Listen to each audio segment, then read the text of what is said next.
Gavin Newsom's podcast has launched, and his first guests have been Charlie Kirk, right-wing activist, Michael Savage, radio host and Trump supporter, Steve Bannon, former chief strategist for the first Trump administration in 2016, and architect, some might say, of the new right. Gavin Newsom, welcome to the IDW. For those of you who don't know what that joke was about, it's a reference to the intellectual dark web, which is any of the kind of resistance or reactionary left-wing people, all the people who kind of left, the classical liberals, if you will. Lulu Chang Maservi said on X, I love Lulu. She's in PR. She's brilliant. I was initially derisive of this podcast, but clearly Newsom has off-the-charts political instincts. Now he's right-washing his past as he moves to the middle. If he spends the next few years sparring, honing his arguments, and deploying his charm with opponents the way he does here, all while building a larger audience, he will be a menace on the presidential debate stage. Right-washing is such a great term, and I want to credit Lulu with it because it is so brilliant. It's absolutely what this guy is doing, and he is very savvy and has really outstanding political instincts, survival instincts. The guy has failed up. He's sitting in a state of literal ashes and burned rubble, and he is just laughing away on his new podcast. Commentators on X push back against Lulu's idea that he's someone to worry about, saying that he won't play for normal Americans. And I tend to agree because the rest of America has been flooded with refugees fleeing California. I am one of them. I experienced this hostility personally when I moved to Texas and still had my California plates. I'd be driving down the freeway and these huge trucks would get right on my ass and then they'd zoom around me and slam on the brakes just to like with me, and then they'd pull over to the side and they'd be like, go back to where you came from! Only it would be in Spanish.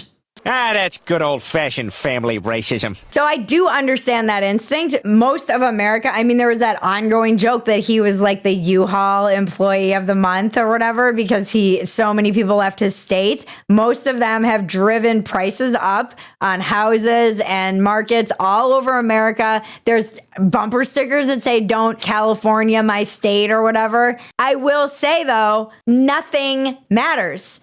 We saw that you could vote for a man who is senile on the left or a woman who clearly has no idea what's going on and has completely failed upward in her career and stands for absolutely nothing as long as they are a Democrat. So I would not, like, even if this doesn't play in America, depending on how the next 4 years go, I would not underestimate this guy at all. And I think you would do so at your peril.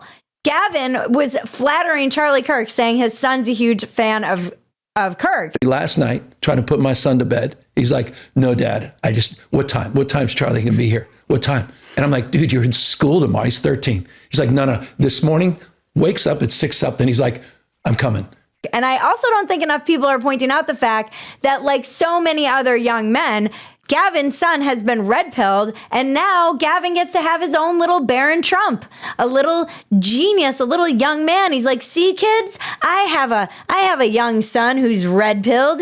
I have a young son who's cool with those cool MAGA kids now. And I think Newsom is learning from not just Trump, not just Barron, not just this election, but also from his son. This guy is so savvy. He's so savvy, and the average consumer of his stuff is not. So he can fool a lot of people. People will still vote for this guy. I lived in California. He went to the French Laundry while we were locked down.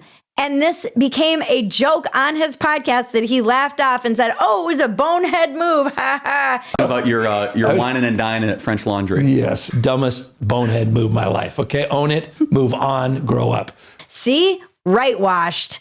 completely absolves himself of it, takes a little bit of responsibility, chuckles sadistically and also maniacally and also like a sociopath because people couldn't say goodbye to their loved ones. Kids didn't learn how to read, and you are like, haha, that was a bonehead move of mine. I'm such an idiot. Look at me, how relatable. And then just moves on. And then he's like, we had to have that happen to even have this conversation. Like, it's genius and it's terrifying because the guy is a psychopath who is just empty inside. It's wild to me. Gavin understands very basic human stuff, though. He understands how far flattery will get you. Someone criticizes you and you just pivot into a compliment and flatter them, and the person backs off. But the point is, you canceled school for like 2 years. One day. The point is the point, which is you are making a damn dent. Thank you. I'm kidding. Here's why I'm concerned, because you have expressed that I should be concerned as a Democrat, that we're getting clobbered. Okay. Yes.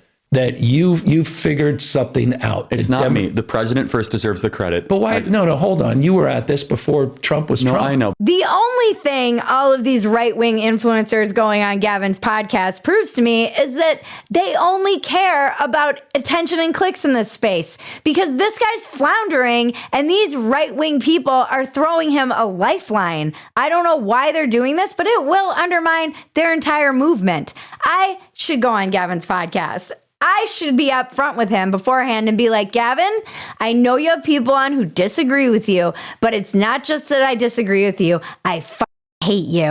So do you have the balls to have me on and I can lay out why I hate you?